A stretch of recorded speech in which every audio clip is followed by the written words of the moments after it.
தமிழகம் முழுவதும் வெப்பத்தின் தாக்கம் அதிகரித்திருக்கும் நிலையில் மாநிலத்திலேயே அதிகபட்சமாக திருத்தணியில் 114 டிகிரி ஃபாரன்ஹீட் வெப்பம் பதிவாகியுள்ளது.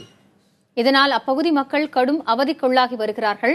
இதுகுறித்து செய்தியாளர் ராம் நரேஷிடம் கூடுதல் விவரங்களை கேட்கலாம். திருத்தணியில அதிகபட்ச வெப்பநிலை வாட்டி வரும் நிலையில் பொதுமக்களுக்கு என்ன மாதிரியான பாதிப்புகள் ஏற்பட்டிருக்கிறது?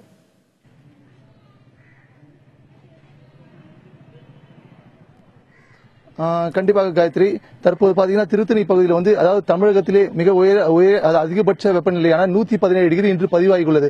அது மட்டும் இல்ல, தென்னிந்தியாவிலேயே ராஜமந்திரியை அடுத்து இந்த திருத்தணியில் தான் 117 டிகிரியானது பதிவாகியுள்ளது. 117 டிகிரி வெயிலானது சுட்டெரித்துள்ளதால் இந்த பகுதியில் வெயில் சம்பந்தமான நோய்கள் ஏற்படுது. அதாவது பாத்தீங்கன்னா சன்ஸ்ட்ரோக் மற்றும் பாத்தீங்கன்னா தோல் வியாதிகள், அது இல்லாமல் நீர்சத்து குறைபாடு போன்ற நோய்கள் பொதுமக்கள் ஏற்படுகிறது. இது குறித்து பேசுவதற்காக இந்த பகுதியை சேர்ந்த ஒருவர் இருக்கார், உதயகுமார் என்பவர். அவரிடம் கேட்கலாம். சொல்லுங்க உதயகுமார், எப்படி இருக்கு இந்த வெயில், எப்படி உங்களை வாட்டி வதைக்கிறது, இதை பத்தி நீங்க சொல்லுங்க.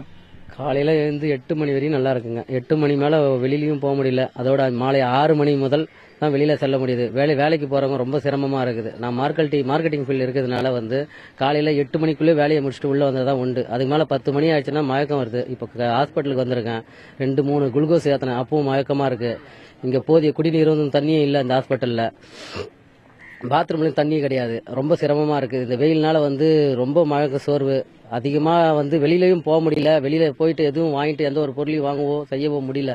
அதனால வீட்டுக்குள்ளேயே முடங்கி இருக்க சூழ்நிலையில இருக்கிறோம் நாங்க இப்போ. கண்டிப்பாக காயத்ரி, கேட்டிருப்பீங்க உதயகுமார் சொன்னது. அதாவது பாத்தீங்கன்னா இந்த பகுதி வெயில்னால பொதுமக்கள் அன்றாட அவங்களுடைய தேவைகளை விட பூர்த்தி செய்ய முடியாத நிலைமை ஏற்பட்டுள்ளது. காயத்ரி, மருத்துவமனை வசதிகளை அவர் சொன்னாரு. இப்ப வெம்மை நோய்களை தாங்கும் அளவிற்கு உரிய மருத்துவ அந்த வசதிகள் எப்படி இருக்கு?